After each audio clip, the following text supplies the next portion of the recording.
Hey guys, it's Julia and welcome back to my channel, and for today's video I'm going to be doing a book review on The Sun Is Also a Star by Nicola Yoon. Nicola Yoon shocked the whole booktube world around last year when she released Everything, which was a huge hit. I read it and I reviewed it. I did enjoy it. I just had some issues with like the insta love and kind of the whole conclusion of the book, but overall I really enjoyed it. I liked the writing, it was quick, and I liked most of the characters. In conclusion, I was pretty excited for The Sun Is Also a Star. Basically, this book is about two people, Natasha and Daniel, and they meet, and basically Natasha only believes in facts, she believes in science, she believes in proof, and she doesn't believe in like fate or love at first sight or love in general, really.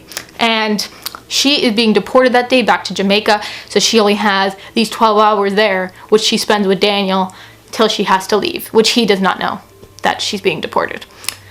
And that's not a spoiler because it's literally on the first page and you never see her tell him, so you kind of figure he doesn't know.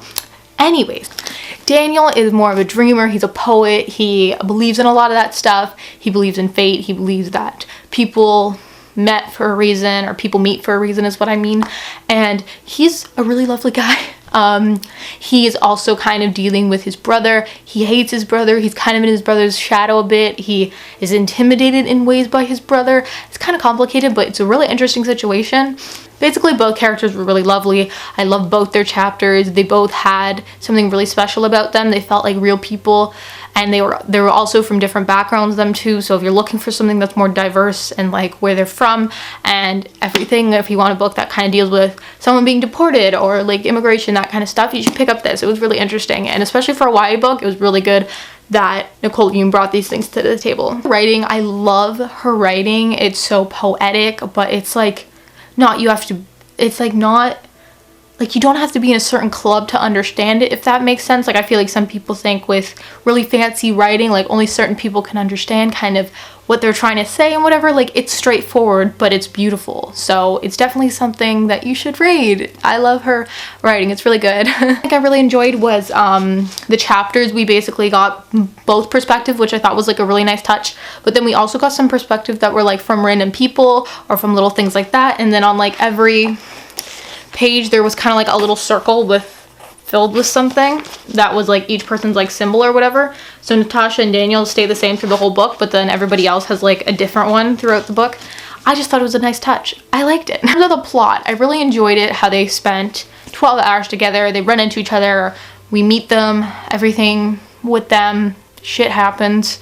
I loved their bond together. I loved their interactions. I love how she wrote, the way they interacted together. I also really kind of admired Nicola Yoon, not just for like, just how diverse this book was. Honestly, like anyone could put like a diverse like element into their book, but like it doesn't mean it's going to be successful, if that makes sense. And I just felt like she did it so well. She wrote multiple point of views so well. I really enjoyed how she did that. I only had like a few kind of issues with it. My only problem was, I don't know. It's just that I was like, when I finished this, I was like, how the hell am I going to rate this?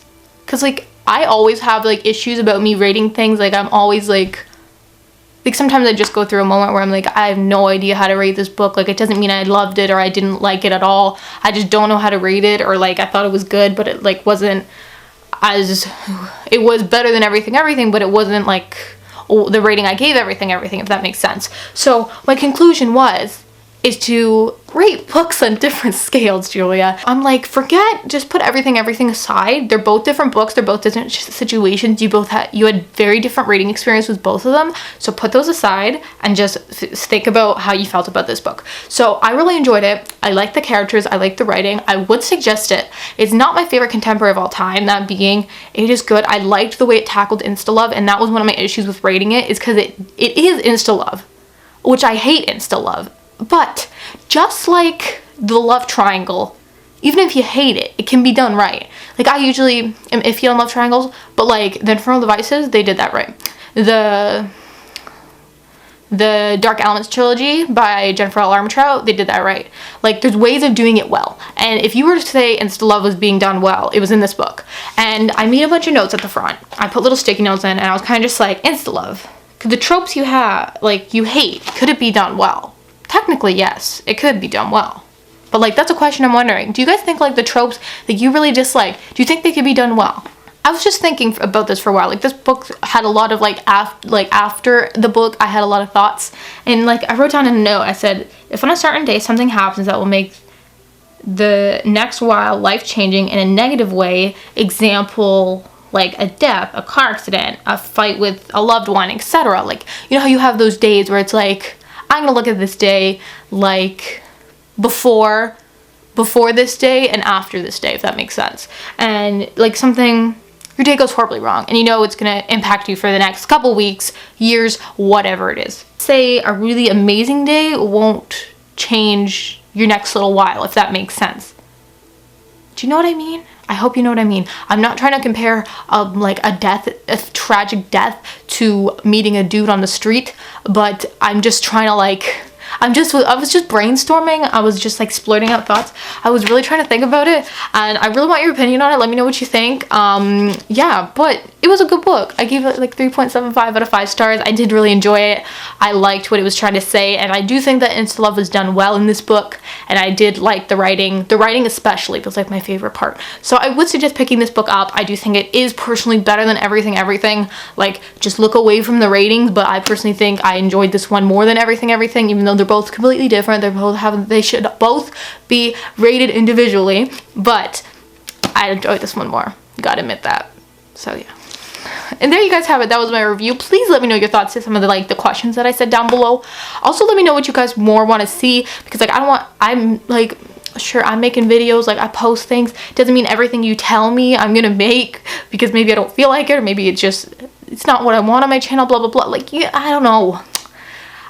Now I'm just blabbering. But just let me know what you guys are interested in seeing more of on my channel. I would really like to know what you guys want to see, like other than just book hauls, because, you know, I do a lot of those. But, you know, what else do you guys want to see? Do you guys want to see more discussion videos or more videos about, I don't know, Stephen King, or about, do you guys enjoy book reviews? I know not everyone watches them. They're kind of like, it's funny because on BookTube they're like the least popular, the least popular videos to watch.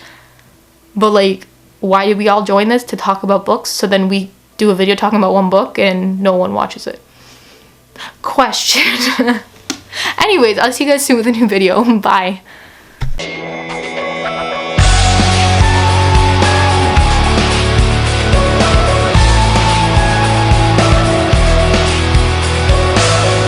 Tired of being what you want me to be, feeling so faithless, lost under the surface.